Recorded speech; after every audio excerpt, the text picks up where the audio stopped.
pessoal, vamos ver como que nós vamos ter então em atividades, em contexto, esse conteúdo de média, mediana, moda, relação a medidas de tendência central.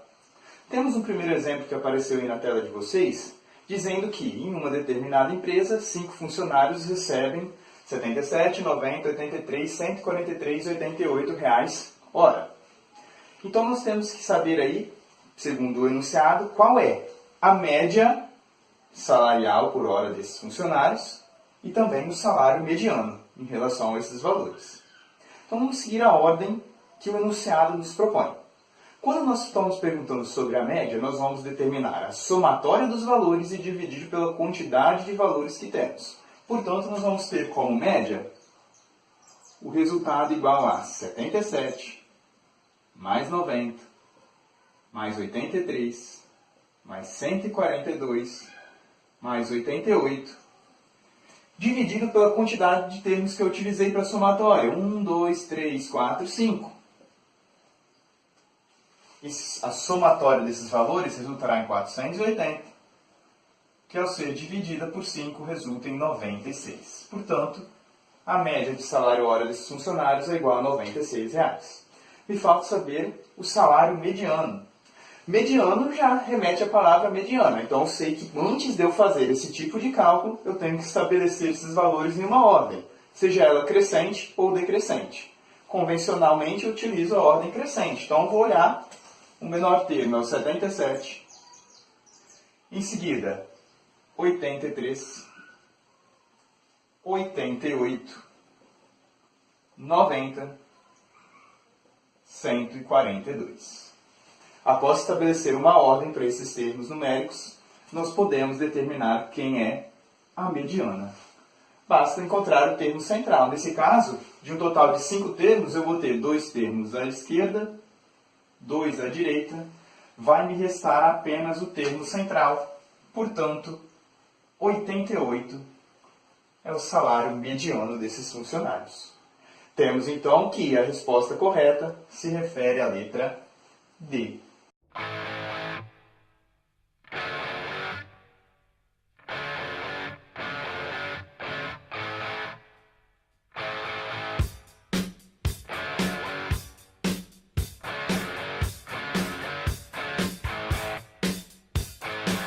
Nesse segundo exemplo, nós vemos agora uma questão que caiu no Enem do ano de 2016, uma questão inclusive recente.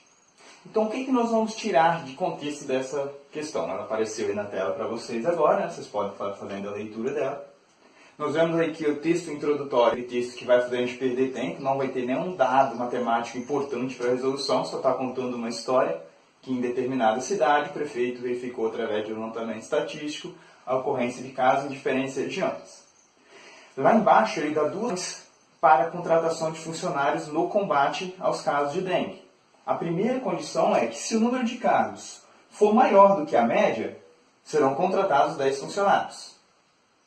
Mas, se ocorrer de o número de casos ser um valor menor ou igual à média, serão contratados apenas 7 funcionários.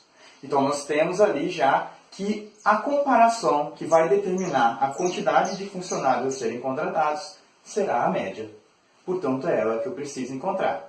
E eu sei que para encontrá-la, nós vamos somar todos os valores numéricos e dividir pela quantidade de valores. Então, eu tenho que a média será dada por 237 mais 262 mais 158 mais 159 mais 160 mais 278 mais 300, mais 278.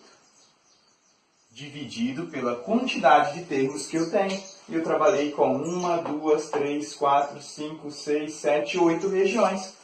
Portanto, utilizei 8 valores numéricos. A média será o resultado da somatória desses valores, que será 1832, que ao ser dividido por 8, resulta em uma média igual a 229 casos. Isso quer dizer que o meu comparativo será em relação ao valor da média, de 229. Qualquer valor acima de 229 estará acarretando a contratação de 10 funcionários. Qualquer valor abaixo de 229 estará acarretando a contratação de apenas 7 funcionários. Na região oeste, onde ocorreram 237 casos, que é um valor acima da média, devem ser contratados 10 funcionários. Assim como no centro, também ficou acima da média. Porém, na região norte, na região sul, na região noroeste, que ficaram abaixo da média, serão contratados apenas 7. Na região leste, centro-oeste e centro-sul, todas elas acima da média, serão contratados 10 funcionários para cada região. Ou seja, o total de funcionários será a somatória desses valores, que é igual a 71 funcionários sendo contratados. Essa é uma das questões que caiu no Enem de 2016, uma questão que requer, além do contexto, da ideia de média do cálculo básico, também uma interpretação em relação às condições que foram dadas no enunciado. Próxima questão.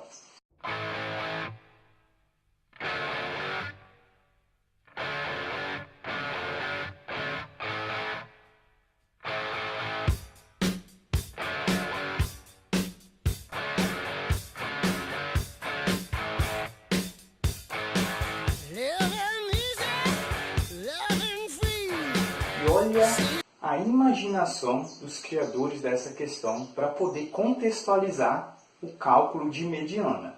Eles tornaram um cálculo super simples, sendo a base de análise de cada uma das alternativas.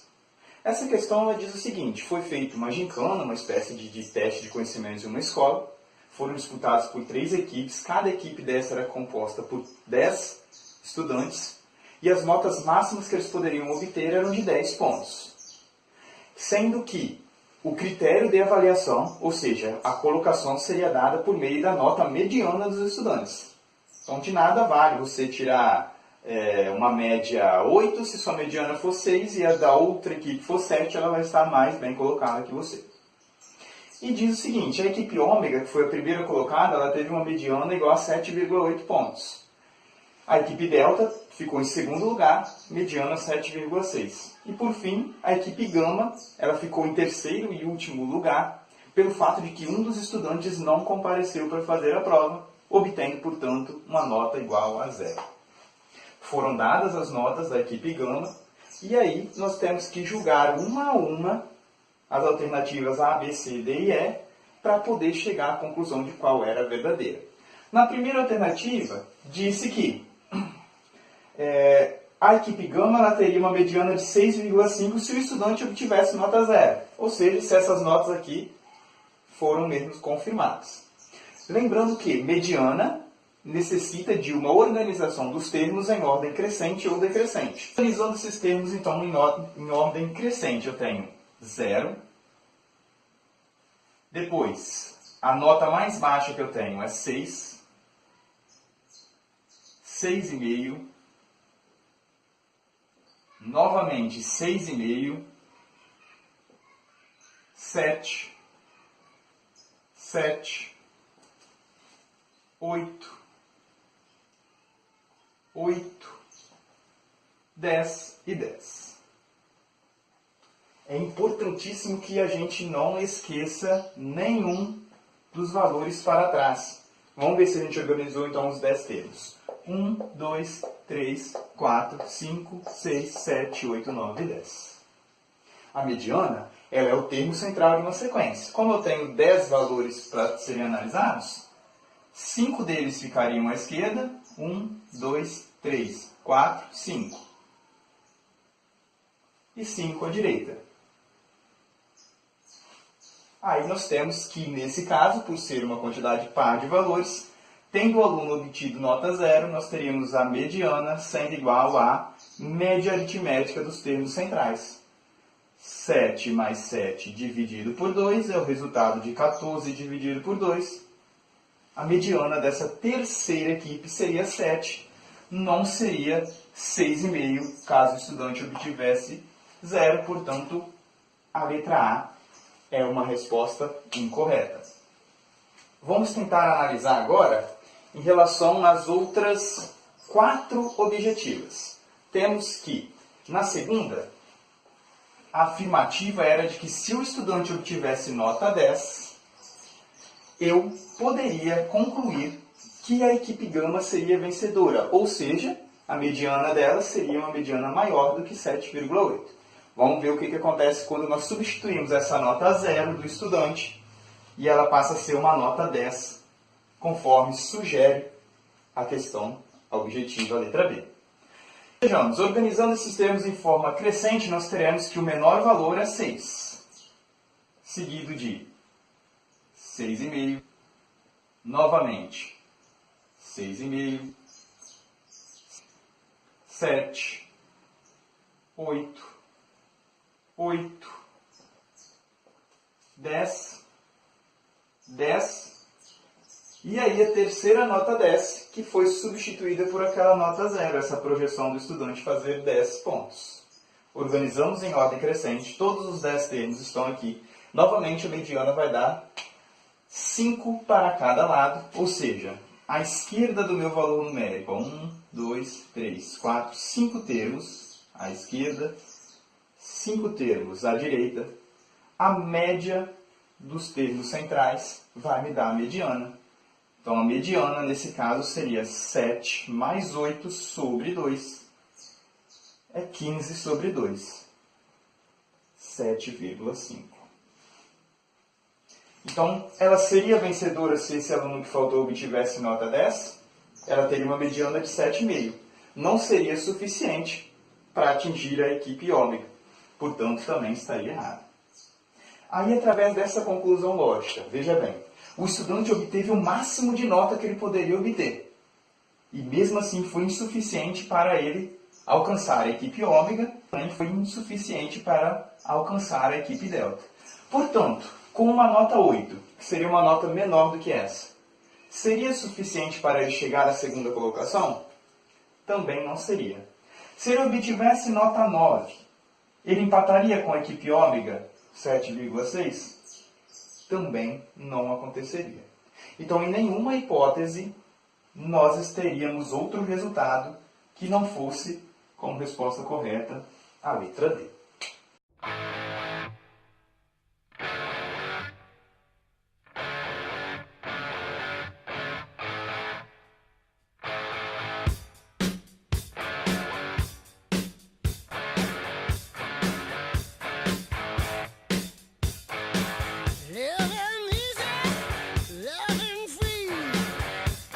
Mais uma ótima questão da banca FCC. Essa questão, além de envolver nosso conhecimento em relação a medidas de tendência central ao cálculo de média, ela também vai requerer que nós tenhamos um pensamento algébrico, um grande raciocínio lógico. Então vamos ler, vamos analisar certinho essa questão que vai aparecer aí na tela para vocês agora. Diz o seguinte: João fez 3 pontos a mais que Paulo, que fez 6 pontos a mais que Luís.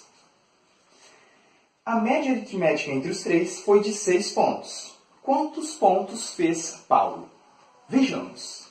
Quando isso acontecer, quando houver essas comparações entre pontuação de determinadas pessoas, nós temos que, primeiramente, definir o termo algébrico que pode definir a pontuação de cada um desses indivíduos.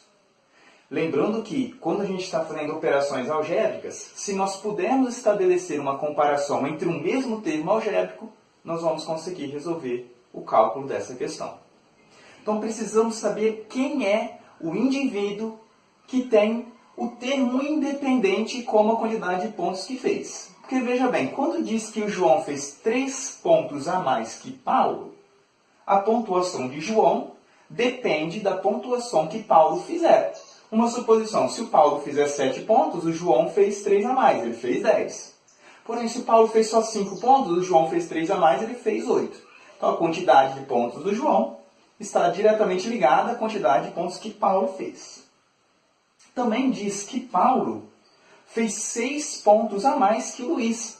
Ou seja, a quantidade de pontos de Paulo depende da quantidade de pontos de Luís. Se o Luís fizer 5 pontos, o Paulo teria feito 11. Porém, se o Luís só fizer 3 pontos, Paulo teria feito 9.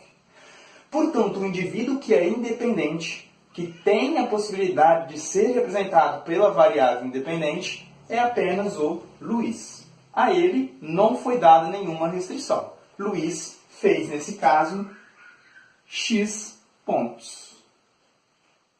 A partir de Luiz, eu vou estabelecer as outras comparações agora. Veja bem, ó. Paulo fez 6 pontos a mais que Luiz. Logo, o valor de Paulo é x mais 6 pontos. Já o João, ele fez 3 pontos a mais que Paulo. E Paulo fez x mais 6. A quantidade de pontos de João ainda é 3 unidades a mais. Então, também, mais 3. Beleza, ótimo. Então, nós temos que a média de pontos desses indivíduos foi igual a 6 pontos. Isso quer dizer que, quando eu fiz a somatória, a soma dos pontos dos 3, dividi pela quantidade de pessoas envolvidas, que é 3, eu encontrei um total de 6 pontos. Portanto, a soma dos pontos de todos os 3 envolvidos é o resultado de 6 vezes 3. Fiz a multiplicação cruzada. Logo, a soma é o resultado de 18 pontos. Como já fiz a definição do valor de pontuação de cada um por meio de termos algébricos, eu posso efetuar a soma. A soma é quantidade de pontos de Luiz, que é x, somado quantidade de pontos de Paulo, que é x mais 6, somado quantidade de pontos de João, que é x mais 6 mais 3. E a somatória deles eu já defini que vale igual a 18 pontos. Termos algébricos semelhantes podem ser adicionados, por isso que eu trabalhei em cima das comparações para ter somente a variável x no meu cálculo. X mais x é o resultado igual a 3x, mais 6 mais 3 é 15. E o resultado para isso é 18. Estamos numa equação de primeiro grau na variável x. O termo independente que não possui variável ele deve estar no segundo membro, então ele tem que mudar de membro. 3x permanece. 18 já estava no segundo membro, ele permanece. Porém, o mais 15, quando muda de posição, quando muda de membro, ele faz a operação inversa à que fazia.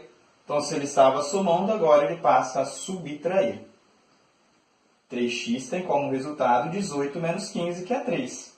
E o fator que multiplicava x, quando troca de membro, ele passa a dividir. Portanto, x é igual a 1.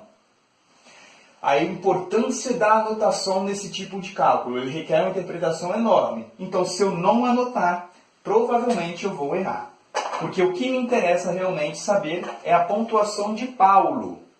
E ao encontrar o valor de x igual a 1, e previamente definir que x é a quantidade de pontos que fez Luiz, eu ainda não cheguei à resposta.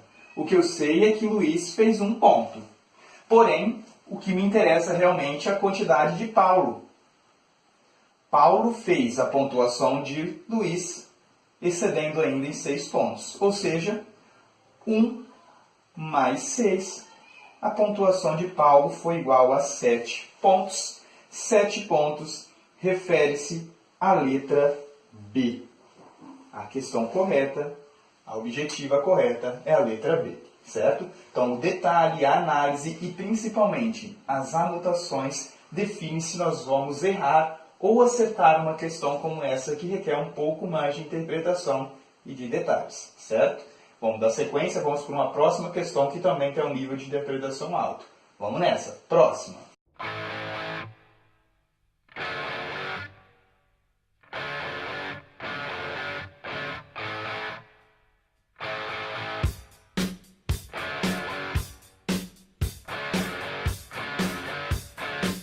Mais uma ótima questão que requer uma interpretação, inclusive a gente vai tirar uma conclusão analógica aos dados que estão sendo revelados para a gente, que sem ela nós não vamos conseguir chegar à resposta.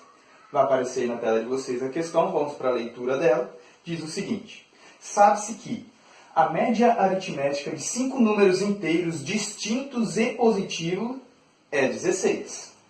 O maior valor inteiro para que um desses possa assumir é D. Então vamos pensar em uma conclusão que nós podemos ter. Eu tenho números que são distintos, ou seja, eles são diferentes, não podem assumir o mesmo valor, e eles também são positivos. Então eu só vou considerar números naturais e que não podem ser repetidos. Esses 5 números, eles serão somados, de forma que um desses números tem que atingir o maior valor possível. Vamos pensar em 2 números. Se eu pensar assim, 2 números somados dão 9. Eu vou dizer que x mais y são 9. E esses números são distintos.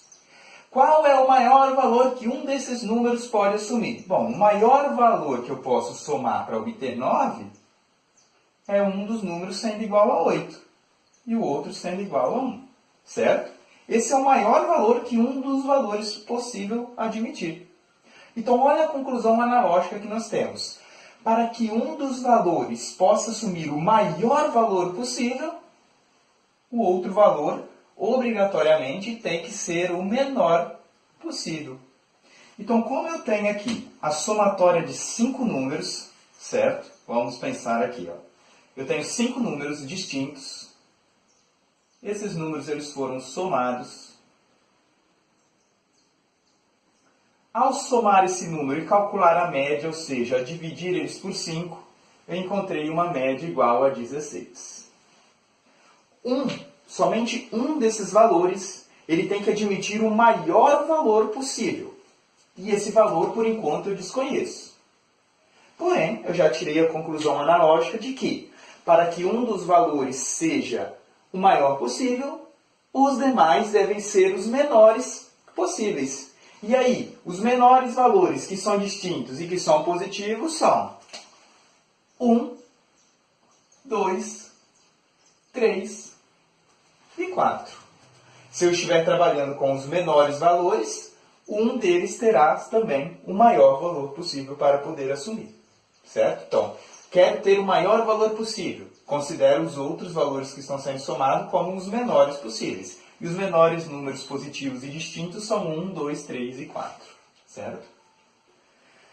A somatória de 1 mais 2 mais 3 mais 4 resultaria em 10, mais o valor x que eu ainda não sei. E fazendo essa multiplicação aqui cruzada na média, eu tenho 5 vezes 16, que depois eu sei que vai me resultar ainda em 80. Ou seja, o valor x que eu procuro, que é o maior possível para que ele possa assumir, é o resultado da somatória de 80 menos o valor que estava somando no primeiro membro. 10 assumiu um valor positivo. Ao mudar de lado, ele fica negativo. 80 menos 10, o valor que eu procuro, o maior valor possível para tornar essas condições verdadeiras, é 70. 70 corresponde à letra D. Portanto, a resposta correta é a letra D.